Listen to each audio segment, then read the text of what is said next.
From the air, it's business as usual for the Manions. Their property at Lake Wallace, 3 hours northwest of Broken Hill, has run merino sheep for decades.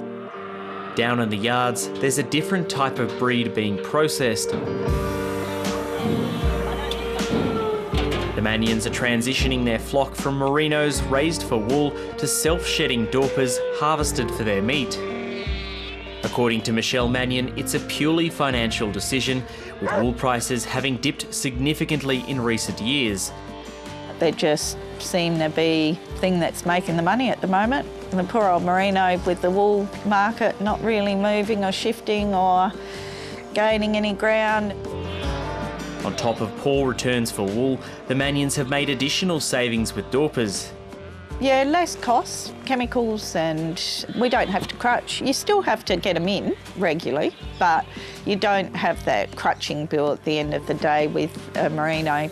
If you get them in to crutch them, you've usually got, 20, 30, 40 grand bill behind it all.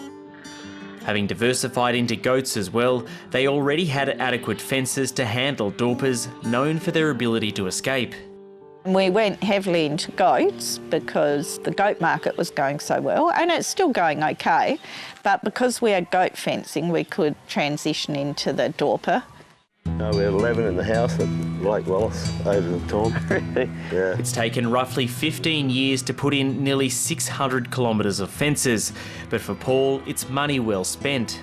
And this is 890/30 and 3 barbs, but that'll stop all animals, kangaroos, the Dorpers, the goats, cattle, the whole lot.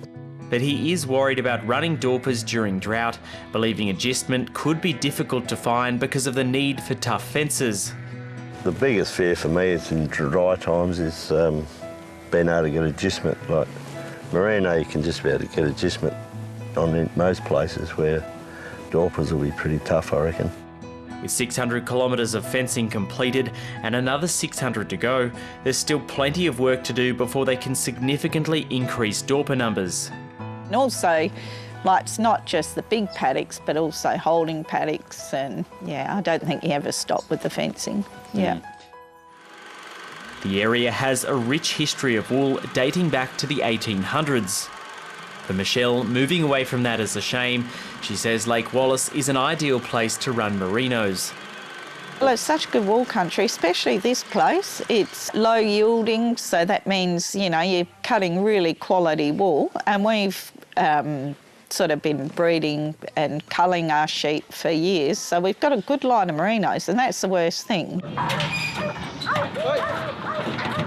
The Manions are also fortunate to have a small army of family willing to work, saving costs, allowing them to reduce the number of contractors they need, who can at times be hard to find.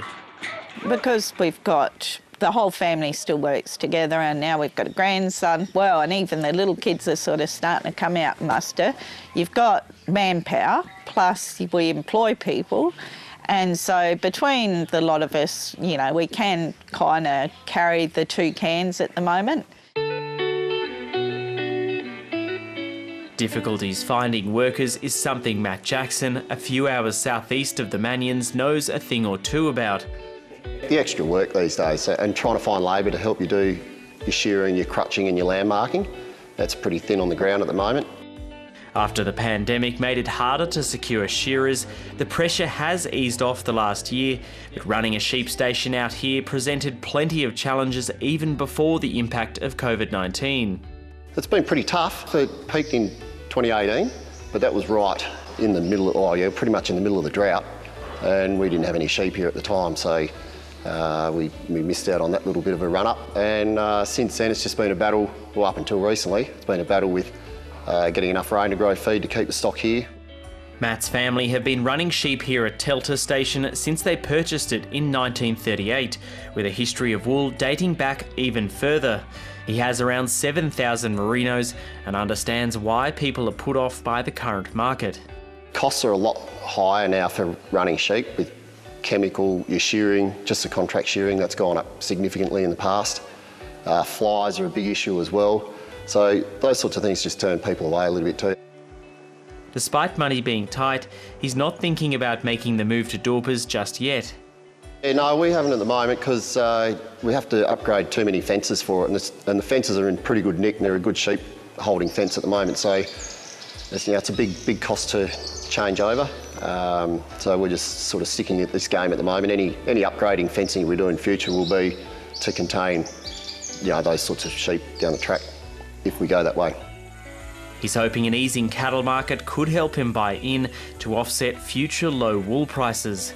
Now the cattle market's come back a fair bit, so we're looking down the track there to see where the cattle market settles, and then we'll trade out of quite a few sheep and then move back into cattle and have a bit of spread because we've only got sheep at the moment.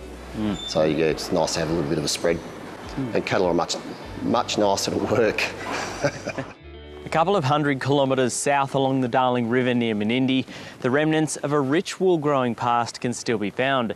The Kinchega woolshed was built in 1875 and is estimated to have seen around 6 million sheep through its doors during its 97 years of operations.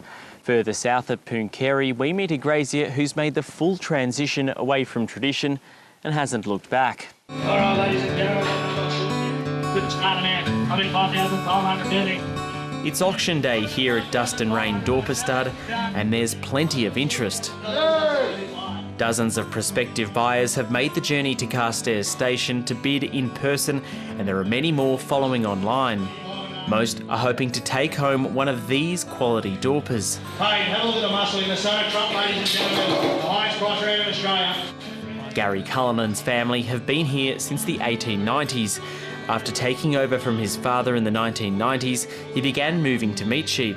The wool job was really tough back then, and like our country we have here has a lot of burr, so we used to get a lot of VM in our wool and stuff.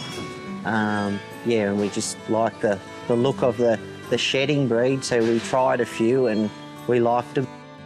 By 2005, Gary only had a handful of Merinos and was well on his way to exclusively running Dorpers. He admits it attracted a lot of attention in the region, which had been well known for its wool.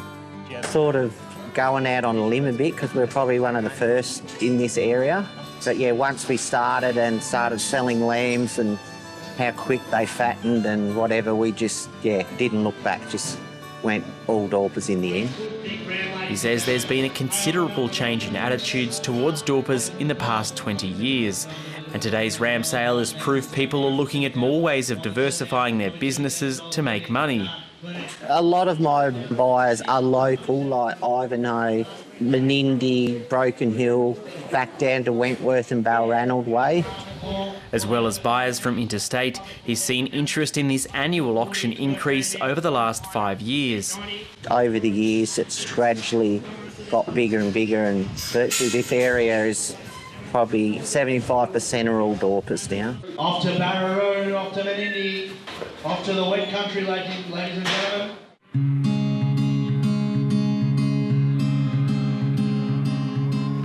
One of those who managed to purchase several Dorpers at Gary Cullin's sale was Todd Morton at Baroo.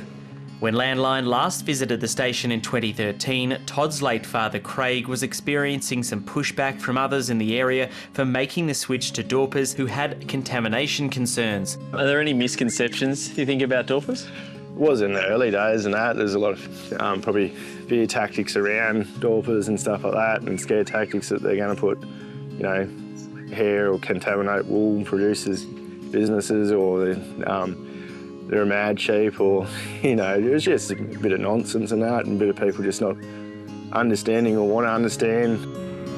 Concerns which have since faded. Todd now runs the property with his partner, Kate McBride. Kate's from a Merino property down the road and heard plenty about Dorpers growing up. I remember you'd see a Dorper come through the yards and you'd just think that mad thing, how could you run them? Now, having come here and seeing what a well-run Dorper property looks like, that's been an incredible experience, and there's massive pros for this part of the country, I think, too. She says there's only so long people could wait for wool prices to go up. I think Dorpers have proven themselves now. There's definitely a space for Merinos, and I will always love wool sheep, but people just can't stick it out forever, hoping that the prices are going to come good.